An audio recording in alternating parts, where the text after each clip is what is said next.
आप देख रहे हैं देश लाइव, देश की आवाज। नमस्कार, देश लाइव में आप सभी का स्वागत है और मैं हूं आपके साथ हमेशा की तरह आशिमा त्यागी। जब एक विमान उड़ान भरता है तो उसमें बैठे हर यात्री की उम्मीद होती है कि वो सुरक्षित गंतव्य तक पहुंचे। लेकिन क्या कभी आपने सोचा है कि आपके शहर का एयरपोर्ट जहां से आप उड़ते हो, वो खुद कितनी बड़ी सुरक्षा लापरवाही का शिकार हो सकता है? लखनऊ के चौधरी चरण सिंह इंटरनेशनल एयरपोर्ट से आई हालिया खबरें वाकई चौंकाने वाली हैं। अहमदाबाद में हाल ही में हुई विमान दुर्घटना के बाद देश भर के एयरपोर्ट में अचानक सुरक्षा को लेकर हड़कंप मचा है। लेकिन असली सवाल यह है कि क्या ये कदम पहले नहीं उठाए जाने चाहिए?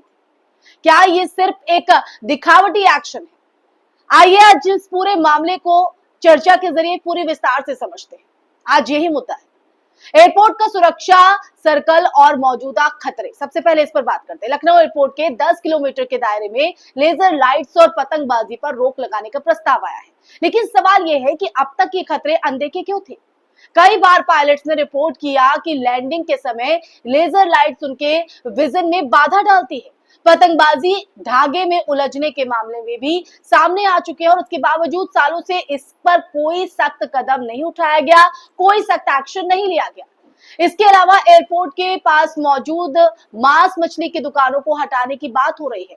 वजह बताई जा रही है कि इन दुकानों के चलते पक्षी एयर स्पेस में ज्यादा इकट्ठे होते हैं, जो कि विमानों के इंजन के लिए गंभीर खतरा बन रहे हैं।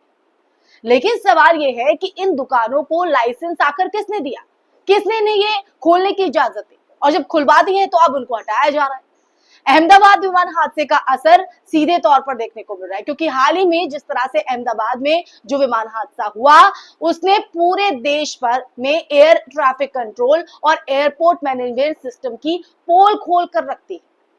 Technical fault, runway safety, bird hit जैसे मुद्दे अचानक चर्चा में आ गए हैं। सरकार और एयरपोर्ट अथॉरिटी पर दबाव पड़ा है कि सुरक्षा मानकों को दोबारा कड़ा किया जाए और उसी कड़ी में ये कार्रवाई हो रही है।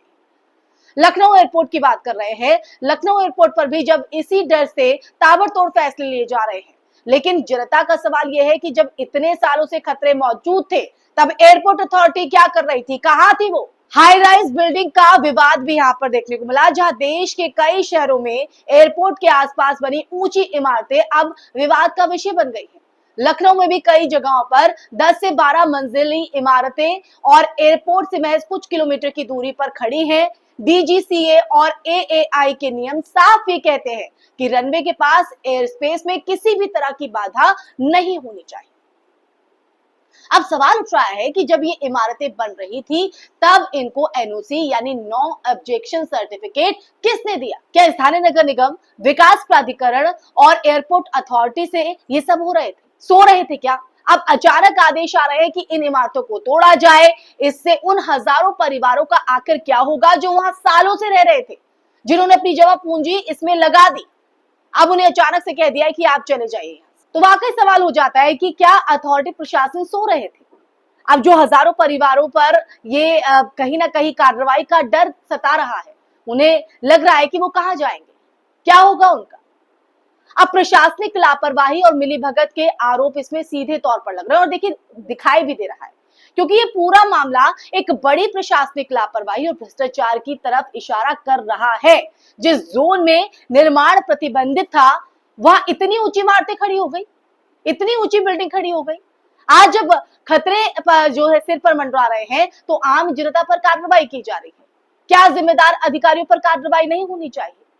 क्योंकि पहली बार ऐसा नहीं है, क्योंकि जब भी कोई इमारत या जो भी निर्माण होता है, उसके लिए पूरे एक नक्शा बनता है, उसके लिए पूरे नियम कायदे होते हैं, लेकिन यहाँ पर नहीं है। अब मांस मछली दुकानों पर राजनीति हो रही है, उस पर भी आते हैं। मांस मछली की दुकानों को हटाने का प्रस्ताव अब एक सामाजिक और धार्मिक विवाद की शक्ल लेता दिखाई दे रहा है, क्योंकि कई संगठन इसे वर्ग विशेष के खिलाफ कार्रवाई बता रहे हैं, जबकि प्रशासन ये कह रहा है कि यह फैसला सिर्फ सुरक्षा के मद्देनजर लिया जा रहा है। तब कहां गई थी ये सुरक्षा जब ये दुकानें खड़ी कर दी गई थी? क्योंकि अब ये कहा जा रहा है कि ये दुकानें यहाँ पर है तो जो पक्षी हैं वो यहाँ पर मंडराते हैं और ऐसे में जो विमान उड़ान भरते हैं उसमें दिक्कतें आती हैं। ये बात तो पहले भी एयरपोर्ट प्रशासन की तरफ से कही गई थी, तब इन बिंदुओं पर ध्यान क्यों नहीं दिया गया? अब जब वहां पर वो दुकानें बस गई हैं, रम गई हैं, तो अब उन्हें हटाने की बात कही जा रही है। देखिए, ये वो दुकानें हैं जिनसे कहीं ना कहीं लोगों की रोजमर्रा की जिंदगी, उनकी रोजी रोटी जो है वो यहाँ पर चल रही है। वो कोई परिवार का भरण पोषण वहां पर चल रहा है। लेकिन अब ये प्रशासन की कार्रवाई देखिए, इसीलिए आज हम इस मुद्दे पर बात कर रहे हैं। देखिए, इसमें किस तरह से एक छोटी सी जो ये फैसले यहाँ पर लिए गए हैं, या ये कहें कि छोटी सी अनदेखी, छोटी सी ये लापरवाही कितने बड़े स्तर पर लोगों पर प्रभाव डाल रही है, आप पर, हम पर, आम जनता पर प्रभाव डाल रही है। क्यों? क्योंकि अगर प्रशासन, शासन पहले ही इस बात पर गौर फरमा लेता तो शायद आज हम और आप इस पर चर्चा ना कर रहे होते। तो कई संगठन इसे वर्ग विशेष के खिलाफ कार्रवाई बता रहे हैं, जबकि प्रशासन ही कह रहा है कि हमने सुरक्षा के मद्देनजर ये कार्रवाई जो है या ये फैसला जो है वो लिया जा रहा है। अब सवाल ये भी खड़ा हो जाता है कि अगर पक्षी समस्या इतनी गंभीर थी तो क्या सिर्फ दुकानों को हटाने से हल निकलेगा? शहर में खुले डंपिंग यार्ड्स, खुले में पड़ा कचरा और अन्य फैक्टर भी तो पक्षी आकर्षित करते हैं। बताइए, ये भी तो एक पॉइंट है। राजनीतिक एंगल और कॉर्पोरेट लॉबी को भी इसमें पूरी तरीके से समझते हैं, क्योंकि वो भी हावी हो रहे हैं। क्योंकि एक और बड़ा सवाल जो इस बहस के केंद्र में है वो ये है कि क्या ये सब कुछ एयरपोर्ट के आसपास जमीन खाली कराने की तैयारी तो नहीं है? क्या कहीं कोई बड़ा कॉर्पोरेट प्रोजेक्ट प्लान यहां पर नहीं किया जा रहा है? क्योंकि जब जब ऐसी कार्रवाई होती है तो बाद में वहां बड़े बड़े मॉल, होटल या रियल एस्टेट प्रोजेक्ट्स खड़े कर दिए जाते हैं, लोगों को वहां से हटाकर, आम जनता को वहां से हटाकर, उनके सपनों को तोड़कर। यात्रियों की सुरक्षा की जो पॉलिसी है, मेकर्स की असुरक्षा, तो एक बड़ी लॉबी यहाँ पर चलती नजर आ रही है। वो एंगल भी यहाँ पर दिखाई देता है। यात्रियों की सुरक्षा या पॉलिसी मेकर्स की असुरक्षा, इस पर बात करना भी बेहद जरूरी हो जाता है, क्योंकि एयरपोर्ट सुरक्षा के नाम पर अचानक लिए जा रहे फैसले वाकई जरूरी हो जाते हैं, लेकिन इनका जो टाइमिंग का तरीका है, निष्पक्षता सवालों के घेरे में नजर आती है। यात्रियों की सुरक्षा बेशक पहली प्राथमिकता होनी चाहिए, लेकिन क्या प्रशासन की गलती की सजा आम जनता को मिलनी चाहिए, आपको, हमको मिलनी चाहिए? नहीं ना। अब ऐसे में समाधान क्या हो सकता है, ये भी सवाल है।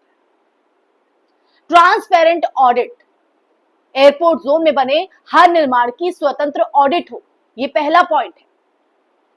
सत्ता के नुमाइंदे और वो तमाम अधिकारी जो लापरवाही बरत चुके हैं वो इसे गौर से सुने। ये वो वैलिड पॉइंट है जिन पर ध्यान देने की जरूरत है, जिससे जो आम जनता है वो हार्म नहीं होगी। लॉन्ग टर्म प्लानिंग, सुरक्षा के नाम पर जल्दबाजी में नहीं बल्कि वैज्ञानिक तरीके से फैसले यहाँ पर लिए जाए, ताकि आम जनता भी इससे प्रभावित ना हो। इसके अलावा पब्लिक हियरिंग होनी चाहिए, प्रभावित लोगों की बात सुनी जाए कि आखिर जब ये फैसला यहाँ पर अमली जामा पहनाया जाएगा उसे, तो उन्हें क्या क्या परेशानी हो सकती है, तो उनको भी सुना जाए। टेक्नोलॉजी अपग्रेड, एयरपोर्ट टेक्नोलॉजी और एटीसी सिस्टम को अपग्रेड किया जाना भी जरूरी हो जाता है। और उससे भी जरूरी हो जाता है अकाउंटेबिलिटी।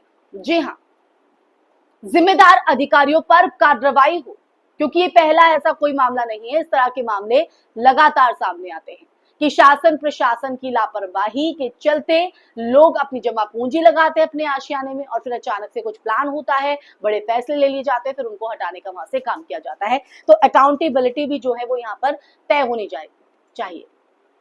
ऐसे जो लापरवाही बरतते हैं, नियमों की अनदेखी करते हैं, वो पहले बारीकी में नहीं जाते हैं, उन अधिकारियों पर भी कड़ी कार्रवाई होनी चाहिए, कड़ा एक्शन होना चाहिए कि भविष्य में आम जनता को उनकी अनदेखी या उनकी इग्नोरेंस परेशान ना कर सके। अंत में इस वीडियो में हवाई जहाज की उड़ान जितनी ऊंची होती है, जमीन पर उसकी तैयारी उतनी ही पुख्ता होनी चाहिए।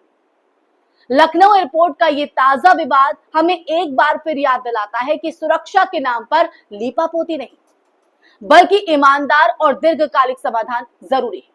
सवाल उठाना जरूरी है, क्योंकि ये सिर्फ एक शहर का मामला नहीं है, बल्कि पूरे देश के हवाई यात्रियों की सुरक्षा का भी बड़ा सवाल है। इसी के साथ इस वीडियो में फिलहाल के लिए बस इतना ही। आपको हमारी ये वीडियो पसंद आई हो तो आप इसे ज्यादा से ज्यादा लाइक कीजिएगा, शेयर कीजिएगा, और आप कमेंट बॉक्स में भी करके हमें कमेंट करके बताइएगा कि आपको ये वीडियो कैसी लगी, और देश लाइव चैनल को सब्सक्राइब भी कीजिएगा। नमस्कार।